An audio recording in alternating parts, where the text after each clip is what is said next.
Chameleon is a versatile cameo just because of how many things she's offered to the character that's playing her or playing with her, I should say. You can play her in so many different ways where you have your glaive, you can use it for pressure, you can use it for zoning, things like this, because you're plus now full screen. You can also use things like this to get in it and actually apply pressure. You can also use her to anti-zone. So now you can start zoning out your opponent and not have to worry about fireballs and play off this simple mental stack as if Sub-Zero would like to slide or whatever the case may be. You can also now play off of 50-50s. Now, because this is a double hitting overhead and this leads into a low, I can create mind games off of it, or I can give you the threat of me using it as well. So what I mean by that is, if I was playing with Mileena, I can do things like this and stagger because you're anticipating the low, which means that if you're anticipating a move, you're no longer reacting to your turn because you're waiting on whatever it is that I'm going to do. From there, I can steal my turn back and I can apply pressure.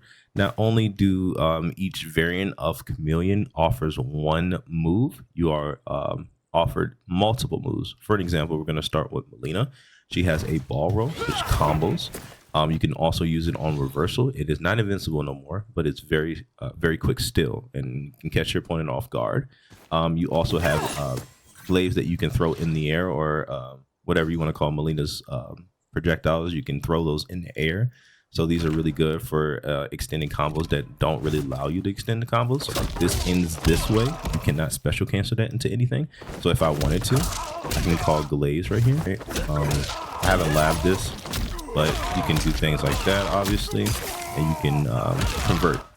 Another thing that you can do with Mileena as well is that you can also use her in a way where you can kind of like bait your opponent into jumping. So like I can do things like this, stop you from jumping, where I cover air options and ground options as well. Is that it gives you a restand that is also plus 31 on hit, which means you're guaranteed a follow-up, especially in the corner. Your opponent cannot press a button. I would also set the AI to jump so you can see what this looks like. Hold on.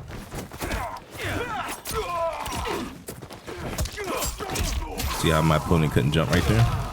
I can use that for applying pressure. I can start doing staggers and stand one and then create mind games off of that. Things like that are very strong at the highest level. You can also use her to convert combos as well. So like you can do things like this and you'll still be able to get a combo. So you don't have to just use her other variant, which is Jade, which she uses her glaives. Jade also allows you to extend combos like this. And you can, follow up with your following combo after you get a hit confirm. And then from here, you can create another mind game, whatever the case may be. You also can do glow, which, takes away the zoning possibilities of your opponent. And it also can stop wake ups as well. I want to show you what that looks like really quick. So this is what I mean, what you can do with your team. You can do things like this. Depending on the matchup, sometimes wake ups can be projectiles. So like if you know the matchup really well, you can do this to kind of OS the simple fact that your opponent can no longer wake up. Important to understand what characters can or cannot play off of Jade Glaive a lot of times. So what I mean by that is some characters can do pressure into Glaive with Jade. And some characters can't. So I set the AI to poke. If I do certain strings, he can kind of like poke out of them like this. See how he can poke out of this? So it's very important to understand which moves give you what, because sometimes even in rare cases, they can actually trade. So if I want to do this string, I can actually trade off that. So in some rare cases that if you try to poke and some cancels, I get a trade combo. So be very careful understanding what characters can do what. With Shang Tsung, you're not able to do as many things as you think you can.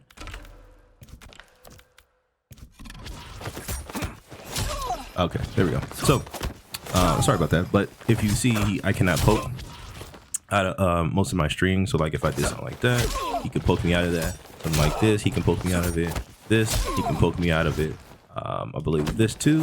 Yep, he can poke me out a lot of the strings. The only one he can't poke you out of is this one right here.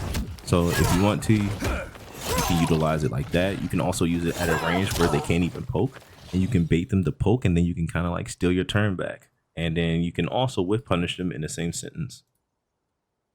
Also, like all her other variants of herself, you can actually combo off of all her strings. So like you can do, and you can extend your combos. In some cases, it does not work, so you need to know your routes. So something like this won't work just because of how far the character is before the projectile comes out. So it gives them enough time to recover. Another cool thing that Kitana offers is that they can cancel certain animations for you, right? So like sometimes you can do certain moves like this, and she can cancel that for you. It'll probably look a lot better if I can cancel out of my animation. See that? So with that being said, in the same sentence, you can also do a few other cool tricks as well.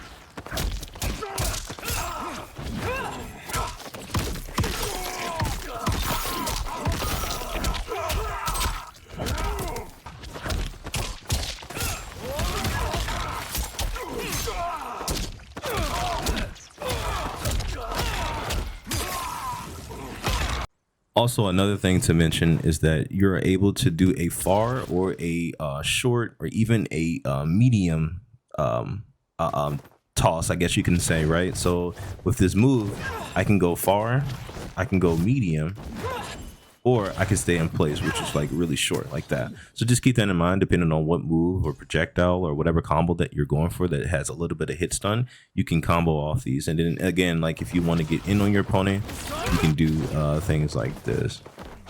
I'm sorry, so sorry.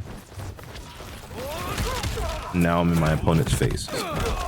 So utilize this to the best of your ability, and you'll also see different outcomes depending on who you're going against. Some characters can counter it, some characters can't counter it, and it puts them in a situation where they have to deal with whatever it is that you're putting in front of them. Last but not least, these are going to be the last three things that you should know about this character. So back R1, Broken Mirror, actually allows you to take less damage on hit or on block. And then on top of that, it also switches your cameo disguise, and it also alternates it to the next one, if that makes sense. So like if I were already on this one and you see how it's not glowing yet, showing me that the timer is almost up, you can just press back R1 and this will switch your cameo, but then it also will allow you to take half damage on hit or on block. You also do down R1. This will also disguise, or in other words, it will alternate the cycle of what comes next. So I believe it's Mileena, Kitana, Jade, if I'm not mistaken. Yeah. So this is really good for you to throw off your opponent in some cases after doing a certain combo. The last thing you can do is you can actually hold R1 and it would automatically change whatever variant that you're using. You don't have to wait for the timer to go up. So basically what I mean by that is I can do this string. You see how I already changed it to Mileena? This is also very helpful depending on what character you're playing. Sometimes you can go for American resets. Sometimes you can actually even put your opponent in situations where you might be able to get a safe jump and then making them guess. So sometimes doing this type of thing is really helpful because then you don't have to wait for the cooldown to end, and that allows you to go for your guaranteed mix-ups, or it just allows you to keep your pressure going or your combo going as well. I hope I helped you guys understand how Khameleon works. If you guys can leave a like, a comment, and also subscribe. I do a lot of videos on helping you guys understand Mortal Kombat in general. Anyways, it's your boy Jay-Z Bottom Lip. I'm out. The last thing you can do is you can actually hold R1 and it would automatically change whatever variant that you're using. You don't have to wait for the timer to go up. So basically what I mean by that is I can do this string. You see how I already changed it to Mileena? This is also very helpful depending on what character you're playing. Sometimes you can go for American resets. Sometimes you can actually even put your opponent in situations where you might be able to get a safe jump and then making them guess. So sometimes doing this type of thing is really helpful because then you don't have to wait for the cooldown to end, and that allows you to go for your guaranteed mix-ups, or it just allows you to keep your pressure going or your combo going as well. I hope I helped you guys understand how Khameleon works. If you guys can leave a like, a comment, and also subscribe. I do a lot of videos on helping you guys understand Mortal Kombat in general. Anyways, this is your boy Jay-Z Bottom Lip. I'm out.